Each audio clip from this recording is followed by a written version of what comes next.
네, 안녕하세요. 김영로 TV의 날짜 이야기입니다. 네, 오늘은 11월 11일이네요. 11월 10일이라면 언뜻 떠오르는 게 빼빼로데이인데 그건 뭐 상당히 상업적인 그런 상술에 의한 그 기념일, 비공식적인 기념일이라고 생각을 합니다. 네, 글쎄요, 아주 오래전의 일이에요. 1977년이니까 저희들이 대학을 이제 막 대학 졸업반이나 뭐 그 무렵이죠. 어, 엄청난 그 이 사고가 발생이 됐습니다. 바로 오늘. 아마도 그 6.25 사변 이후에 가장 큰 그 폭발 사고가 아닌가 하는 생각이 드네요. 그러한 그 어마어마한 폭발 사건이 그 이제 발생을 합니다. 바로 그것은 이리역 폭발 사고가 되겠습니다. 현재는 그 이제 행정구역이 이리라는 이름을 이제 이렇게 뭐 버렸다라고 하면 좀 그렇고, 하여튼 익산으로 이렇게 이제 이리시하고 익산군하고 합쳐서 익산시가 이제 됐습니다. 그렇기 때문에 이리역이 지금 익산역이라고 이제 돼 있죠. 그러나 뭐, 이력 폭발사고라고 하는 것은 뭐 일종의 그 고유명사 같이 그 고유명사화 돼 있기 때문에 익산역 폭발사고라고 이야기하는 사람은 없죠. 이력 폭발사고가 되겠습니다. 대학 4학년 때니까, 생생히 기억을 합니다. 엄청난 폭발사고가 있었다는 거. 하지만은 저는 그때 당시 서울에 있었으니까, 이렇게 지리적으로 멀리 떨어져 있다 보니까 이렇게 크게 이제, 뭐라 그럴까, 사고의 그 어떤 그 참상이라고 할까? 이제 그런 것을 이제 볼 수는 없었는데, 하여튼 대한민국 사에서 6.25 사변 이후에 가장 큰 폭발 사고가 아닌가 이렇게 생각을 해봅니다. 하여튼 어, 아주 생생히 기억이 나요. 와, 저기서 사람이 어떻게 살아났을까? 이제 이런 생각도 들고, 하여튼 엄청 큰 그 폭발 사고였습니다. 뭐 여러분들 잘 알다시피 이리역은 그 호남선하고 전라선 그리고 장항선이 만나는 철도 교통의 요충지라고 돼 있죠. 제 친구 중에 이제 어, 그 이리 익산 출신이 있는데 아주 좋은 친구예요. 재미도 있고 그다음에 상당히 그 생각하는 부분이 비슷해갖고 가끔 만나면 술도 한잔하고 뭐 그런 사이인데 정말 하여튼 좋은 친구입니다. 글쎄 오늘 이 방송을 혹시 그 친구가 본다라면은 그 아픈 추억을 제가 건드리는 거 아닌가 해갖고 사실은 조금 미안한 마음도 있습니다. 예. 네, 하여튼 오늘은 그 대한민국 현대사에서 가장 충격적인 폭발 사고, 이리역 폭발 사고가 있었던 날인데 그에 대해서 한번 얘기를 해보고 왜 그런 사고가 발생이 됐는지 그 내용을 좀 알아보도록 하겠습니다. 뭐 어찌됐든 모두에 말씀드렸지만 대한민국 최대의 철도 폭발 사고, 바로 이리역 폭발 사고다라고 말씀드릴 수 있겠습니다. 바로 1977년 11월 11일 오후 9시 15분이죠. 그러니까 뭐 대체적으로 저녁 식사 끝내고 어, 뭐 술 좋아하는 분들은 뭐 술 한잔 하고 있을 그 시간이죠. 뭐 아니면 그 흑백 TV지만 이제 TV 그 뉴스를 9시 저녁 9시 뉴스를 보고 있을 그 시간이 이제 되겠습니다. 요즘은 그 8시에 뉴스를 하나요? 뭐 TV 뉴스 이런 걸 안 본 지 한 10년이 돼 갖고서 어, 제 기억에는 8시에 뉴스를 하는 걸로 바뀌었습니다. 9시에서. 근데 저 당시에는 9시에 뉴스를 했어요. 자, 전라북도 이리역, 지금의 익산역이 되겠습니다. 하여튼 순식간에 도시 한복판이 거대한 그 이제 불덩이로 변해버린 거예요. 마치 뭐 전쟁이라도 난 듯. 하늘은 붉게 타오르고 순식간에 수백 명의 이제 목숨을 잃거나 이제 사람들이 엄청 많이 다쳤어요. 언젠가 하여튼 한 10여 년 전쯤에 그 그때 제가 이제 영등 포구 신길동에 살고 있었는데 대림 3동에서 그 가스통이 폭발해 갖고 건물 전체가 그냥 막 엉망이 된 적이 있었습니다. 그때가 얼추 새벽 아마 밤 12시 조금 지났을 무렵인데 그때 뭔가 책을 보고 있는데 쿵 하는 소리가 들리더라고요. 마치 무슨 폭탄이 떨어진 것 같은 그런 느낌? 그래서 이게 무엇일까 하고 이제 바로 인터넷 검색을 해 보니까 이제 그 가스 폭발 사고가 있었다고 그러더라고요. 다행히 그 시간에 그 지나는 사람이 없어 갖고 인명 피해는 없었던 걸로 제가 알고 있는데 그 인근의 건물 유리창이 다 부서졌어요. 그 건물 자체는 뭐 말할 것도 없고 지금은 이제 재건축이 돼서 이제 새로운 건물이 들어서 있는데 그만큼 이 폭발 사고라고 하는 것은 이제 무서운 거죠. 예. 네, 앞에서도 말씀드렸지만은 1위는 그 교통의 중심지이죠. 뭐 호남선, 전라선 이렇게 뭐 만나는 그 교통의 요충지니까 저는 뭐 충청북도에서 이제 자랐기 때문에 충청북도의 충북선이 경부선과 중앙선이 만나는 데가 조치원하고 이제 제천이거든요. 그래서 저희들은 그 교통의 요충지라는 이런 그 느낌을 이제 받지 못했어요. 서로 그 철로가 교체하지 않는 그런 지방에 살았기 때문에 그런 도시에서 그러나 이제 호남선, 전라선, 아까 장항선까지도 그 만난다라고 했는데 그쯤 되면은 뭐 이 이리역이라고 하는 데는 상당히 그 이제 복잡하고 역사도 넓을 거고, 그 선로도 많고, 이제 그런 이제 역이었을 텐데, 하여튼 그날 밤에 이제 부산에서 이제 출발해 가고 군산 쪽으로 가던 화약 운반 열차가 이리역에 이렇게 정차를 하고 있었답니다. 그래서 사실은 이 인구 밀집 지역에 차를 세우는 건 아니죠. 우리가 그 이제 유튜브 이 영화 같은 거 보면 막 열차가 막 그 브레이크가 풀려갖고서 뭐 그냥 전속력으로 달리고 그러는 걸 참그 영웅이 나타나서 그걸 쫓아가서 이제 그걸 세우고 하는 그런 영화가 있죠. 예. 그렇게 이제 사람이 많이 사는데 그 열차가 그 위험 물질 실은 열차가 통과할 때는 굉장히 조심을 해야 되는 거죠. 예. 그래서 이제 이렇게 이리같이 이렇게 인구가 많은 그런 도시에 화약 열차를 이렇게 세워두는 게 아니다라는 얘기죠. 그게 이제 규정이에요. 자, 그때 당시에 그 이제 열차에는 TNT 40톤, 폭약 4,303자가 실려 있었다라고 하네요. 근데 이 화약은 뭐 이제 군사용뿐만 아니라 뭐 도로나 터널 공사에도 이제 쓰이던 산업용 폭약이었다고 하네요. 한국화약, 지금 한화그룹 있죠. 한국화약 제품이었던 걸로 지금 알고 있습니다. 자, 그런데 이제 이 열차에서 불꽃이 하나 이제 발생을 합니다. 예. 그 이제 펑하는 소리와 함께, 이게 뭐 엄청난 거죠, 사실. 불꽃이 터지면서 폭발 하나가 터지면은 계속 그 연쇄 폭발이 일어날 거 아니에요. 그러다 보니까 그 화약이 실린 12량의 화차 중 8량이 이제 다 폭발하면서 증발하던 공중으로 다 분해가 돼갖고 이제 막 땅에 떨어졌겠죠. 그러니까 이게 그 위력은 상상을 초월하는 거라고 보여집니다.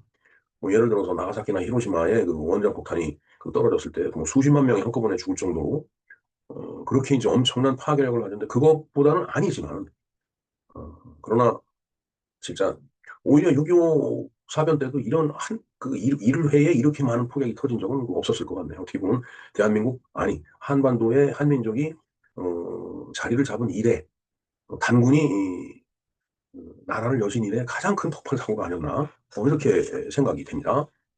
어쨌든 그 역사를 이제 중심으로 해서 반경 500m 안에 건물 대부분이 이제 파괴가 되었다고 하네요.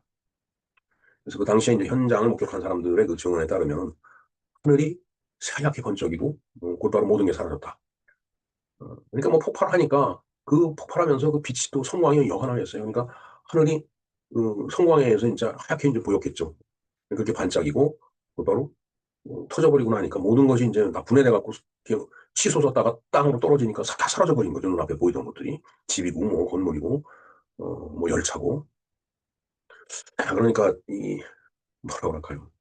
히로시마하고 나가사키에 떨어졌던 그 원폭 리틀보이하고 팬맨이 진짜 폭발했을 때는, 상상만 해도 그냥 끔찍한 거죠. 그러니까 핵무기가 있어서는 안 되는 거예요. 이런 걸 만들고 또 그걸 사용해서는 안 된다는 얘기죠. 네, 공식적인 집계를 한번 볼까요? 사망자가 59명이라고 합니다. 근데 이 59명은 신원 파악이 가능한 사람에 한해서 카운트를 한 거예요.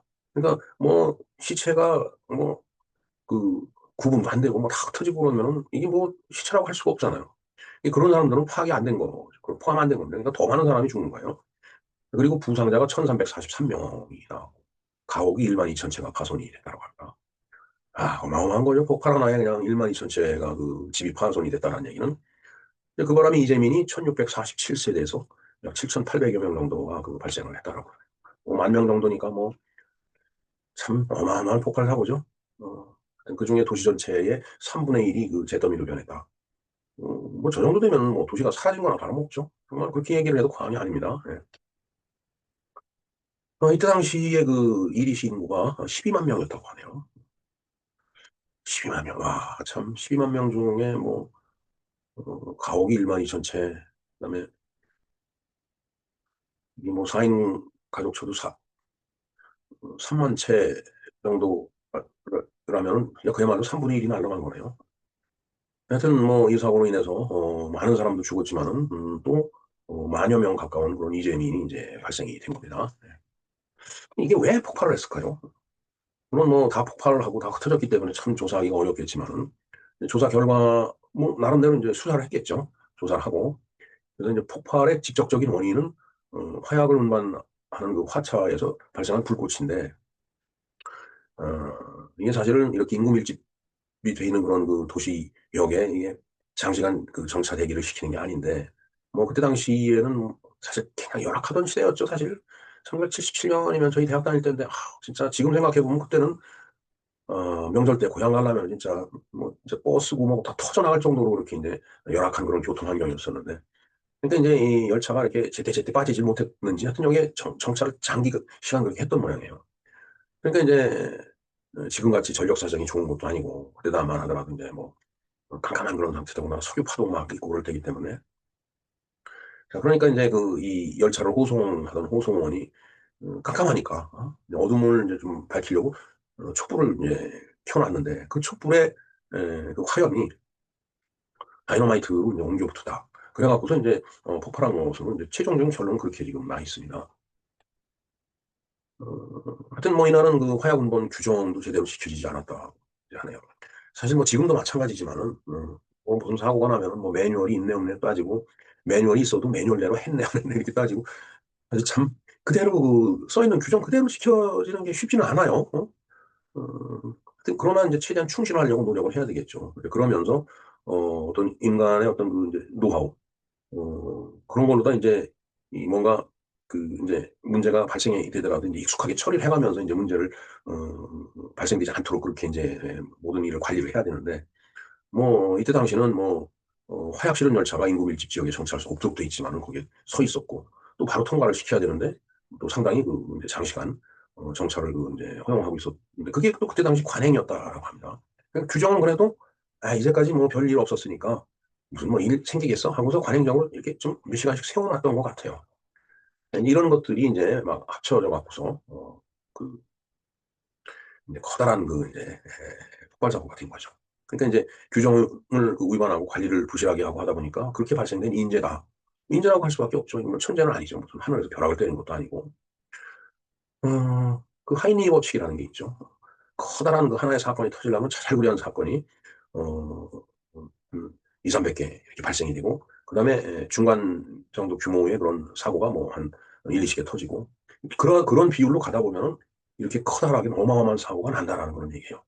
하이니라는 그 보험회사 직원이 그 보험금 나간 걸 쭉 이렇게 좀 조사를 해보니까 그런 그 이제 인과관계가 있다라고 해서 발표한 그런 뭐 일종의 그 논문이라면 논문이죠. 하이니 법칙이라는 게 있습니다.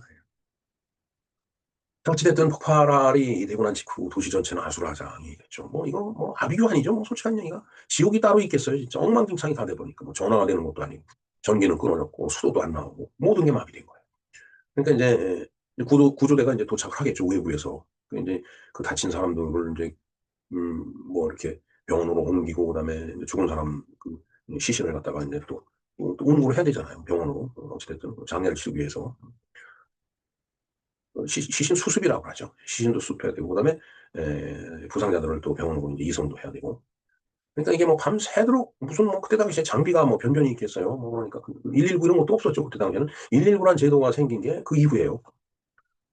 그 이전에는 119 하면 그냥 불만 껐지 지금같이 응급 상황에 대처하는 그런 기능이 없었습니다. 그러니까 이제 자원봉사자들 참 뭐 그때 당시에 글쎄요 자원봉사연합회는 그 이후에 생긴 걸로 저는 알고 있고 새마을 지도자라든가 뭐 새마을 부녀회 뭐 적십자사 이런 데서 이제 나왔겠죠. 정말 참 끔찍했던 그 사고였습니다. 그래서 당시에 이제 정부는 박정희 대통령 때죠. 비상사태를 이제 그 선포하고 일반 그 행정병력으로 행정 그 인원으로 안 되니까 군병력 3천 명을 갖다 이제 급파를 했네요. 3천 명이면 한 연대급 정도가 될 것 같으네요. 예. 자, 그래서 이제 뭐 늘 그렇지만 학교 체육관이라든가 교회 이런 데가 임시 대피소로 이제 활용이 되죠. 예. 그러면서 이제 전국 각지에서 이제 성금, 그다음에 구호물품 이런 것들이 이제 답지하고 그러면서 이제 그 초토화가 됐던 일위는 이제 또 다시 재건을 하게 되는 겁니다. 하지만은 그 도시 재건이 금방 되는 게 아니잖아요. 오랜 시간에 걸려서 지금 익산시가 이제 된 거라고 보면 되겠습니다. 자, 그래서 당시 한국화약의 그 김종희 회장, 지금은 지금 회장이 김승현 회장이죠. 예. 김종희 회장이 사과를 하고 그 직원들한테 그 이제 지급했던 상여금을 모두 회수하고 급여를 또 2% 정도 이렇게 각출해갖고 재기금으로 이제 헌납을 했다라고 합니다. 뭐 어찌됐든 당연히 그 어, 정신적, 물질적 그런 그 이제 책임이 있는 데다가 도의적인 책임도 이제 뒤따라오잖아요. 그러니까 직원들도 뭐 직원들이 자기가 뭐 자기 자신들이 그 폭탄을 뭐 화약을 터트린 건 아니지만 그러나 화약을 만드는 회사 직원으로서 도의적인 책임이라는 게 또 이제 뒤따라오죠. 그러니까 저렇게 기꺼이 다 상여와 급여를 갖다가 반납하고 또 각출을 했던 걸로 보여집니다. 자, 그래서 그때 당시에 그 호성원은 자료에는 이름이 나와 있는데 그럼 굳이 이름을 밝힐 필요는 없을 것 같네요. 그래서 그때 당시에 무기징역을 이제 선고를 아, 어찌됐든 이 사고를 계기로 이리 씨는 익산시로 아주 완전히 새롭게 이제 재건 일이죠. 정부는 이제 폭발로 초토화된 도심을 새로 설계하고 새 이리시 건설 계획을 이제 추진을 했죠. 자, 그렇게 이제 이리시니까 다시 재건이 된 거예요. 그리고 나서 1955년에 이리시하고 익산군하고 통합을 하면서 그 이리라는 이름을 버린 거죠. 버렸다기보다는 이 기억하려니 너무 괴롭잖아요. 그래서 그걸 익산군하고 통합하면서 이제 익산시가 이제 됐습니다. 그래서 저도 뭔가 그 업무가 있어서 익산 몇 번 가봤는데 정말 그 호남 지역을 가보면 참 도시들이 특히 전주 같은 데 예향의 도시라고 해갖고 정말 그런 그 어떤 문예의 어떤 흔적이 많이 그 여기저기 그 남아있고 묻어있는 그런 도시죠. 익산도 마찬가지라고 생각이 됩니다. 네, 지금은 그 이제 익산역 일대가 깨끗하게 이제 정비가 되고 현대적인 도시로 이제 어, 도시 재개발을 했기 때문에 그런 새로운 도시로 변모가 돼 있죠. 어, 그러나 이걸 잊을 수는 없는 겁니다. 그 기억을 해야죠. 그래서 역 근처에는 여전히 그날의 흔적을 기억하는 표지석이 그 이제 남아 있다고 합니다. 하여튼 그 이력 폭발 사고는 우리에게 큰 교훈을 그 이제 남겨줬습니다. 규정을 무시한다든가 그 아주 단순한 거지만 그걸 무시하는 것들이 쌓이다가 보면은 커다란 그 사고로 연결이 돼서 많은 생명을 앗아갈 수 있다라는 그렇기 때문에 그에 대비해야 된다는 크나큰 교훈을 우리한테 안겨준 그런 사고였습니다. 자, 그래서 이 사건 이후에 정부는 위험물 운송에 대한 법규를 대폭 강화를 하고 그다음에 도시 내 화약 보관, 운송 엄격히 그 이제 제한을 하도록 그렇게 규정을 다 바꾼 거죠. 법규를 강화했다니까 법률적으로 진짜 강하게 이 참 드라이브를 걸어야 돼요. 사실 이런 것들은 이 굉장히 그 어떤 위험성이 큰 그런 그 물질이잖아요. 화약, 폭약이라는 게. 자, 그래서 매년 11월 11일이 되면 그날을 기억하는 사람들을 위해서 여전히 우리가 묵념을 해야 될 것 같습니다. 자, 사고는 잊혀져도 교훈을 잊어서는 안 될 거라고 생각합니다. 하여튼 그 익산시는 다시 일어섰지만은 그날의 상처는 아직도 익산 사람들, 이리 사람들의 기억 속에 남아있죠. 불과 몇 초의 불꽃이, 아주 짧은 그 불꽃이, 그게 옮겨 붙어갖고 연쇄 폭발이 터지면서 열차 연량이 그냥 완전히 공중분해돼버리는 그런 어마어마한 폭발이 도시를 다 삼켜버린 그런 밤이잖아요. 어찌됐든 우리가 그날을 잊어서는 안 되고 그 교훈도 잊어서는 안 되는 그런 이유가 여기에 있습니다. 자, 1977년 11월 11일 뭐 빼빼로데이도 좋지만은 이력 폭발 사고 우리가 절대 잊어서는 안 될 것 같습니다. 그리고 이때 이제 어, 또 하나의 그 뭐라고 할까 에피소드라고 할까 참 에피소드라고 하기에는 좀 무거운 얘기지만 이리역 앞에 그 삼남 극장이라는 극장에서 공연이 진행 중이었었는데 그때 폭발 사고가 발생을 했다는 얘기예요. 그래서 당시에 톱스타 하춘아 양이 하춘아 씨가 저하고 나이가 같은 걸로 제가 알고 있습니다. 그 하춘아 씨가 엄청난 그 이제 인기를 끌었던 그 진짜 소위 그 당시에 디바였죠. 엄청난 그 이제 인기를 끄는 그 아주 미모의 여가수였었는데 폭발이 이제 이렇게 일어났으니까 그래서 그때 이제 그 보조 MC를 맡고 있던 이주일 씨가 코미디언 이주일 씨죠. 하춘아 씨를 업고서 이제 막 뛰고 나중에 이제 보니까 이주일 씨는 뭐 머리가 함몰될 정도로 그렇게 이제 충격도 받고 뭐 그런 일이 있어갖고 그야말로 이 사건 때문에 이주일 씨의 인생이 이제 바뀐 겁니다. 보조 MC로 하다가 정말 뭐 못생겨서 죄송합니다라는 말로다 80년대 들어서 이주일 씨가 엄청난 그 스타덤에 올라가죠. 네. 그리고 또 굉장히 보면 아주 재치도 있고 그 유머도 있고 굉장히 훌륭한 그 개그맨입니다, 진짜. 최고의 개그맨이에요, 진짜. 그리고 나중에 국회의원까지 했죠. 그래서 이제 정치를 하면서 제가 기억나는 게 의석에 앉아갖고서 제 기억에 그렇습니다. 이제 정치하는 사람들이 막 서로 싸우고 하니까 참 정치는 이게 굉장히 정치 자체 코미디다 이거예요. 어, 야, 웃기는 일은 내가 하는 일인데 왜 니네들이 웃기고 있느냐 그런 얘기를 했던 거 제가 기억이 납니다. 네, 이준 씨의 명복도 함께 빌고 하춘아 씨도 아주 건강하시고 행복하게 사실 것을 또 한번 기도드립니다. 네, 저희들 그 고등학교 다닐 때 그 하춘아 씨가 노래하면 아주 굉장히 그 열광을 했죠. 뭐 요즘 사람들만 그 가수 보고 소리 지르는 거 아니에요. 우리 때도 뭐 좋으면 소리 질렀습니다. 자, 그래서 여기서 얻은 교훈은 다시는 규정을 무시하는 관행을 없애서 대형 사고를 막자. 이게 오늘의 교훈이 되겠습니다. 네, 11월 11일은 엄청나게 많은 그 이 기념일과 뭐 공식적, 비공식적 그런 상업적 기념일이 있죠. 한번 쭉 읊어볼까요? 일단 아까 말씀드렸지만 빼빼로데이가 오늘입니다. 그다음 광고의 날, 농업인의 날, 지체장애인의 날, 보행자의 날, 레일데이, 하나데이. 예, 이건 하나그룹, 하나금융그룹에서 이제 있는 그런 데이인가 봅니다. 그다음에 가곡의 날, 그다음에 해군 창립의 날이네요. 가래떡데이, 젓가락데이, 결혼, 출산, 장려의 날도 이 날이 되겠습니다. 이거 뭐 전 세계적으로도 엄청나게 11월 11일은 기념을 하고 있네요. 제1차 세계대전 정전일 기념일이 오늘이로 되겠습니다. 그다음에 독립기념일이 이제 폴란드, 앙골라에서 있고 뭐 이거 뭐 일일이 다 말씀드리려면 끝도 없습니다. 한 30여 가지의 기념일이 지구상에서 치러지고 있는데 12개가 우리나라에서 있는 그런 11월 11일 기념일이에요. 네. 네, 이 텍스트는 제가 더보기 링크에다가 이렇게 다 올려놓겠습니다. 네, 정말 세상에는 참 기념해야 될 그 날도 많네요. 엄청난 날이 오늘 11월 11일에 집중적으로 몰려 있습니다. 네, 이상 김정로 TV에서 알아본 오늘의 날짜 이야기였습니다. 감사합니다.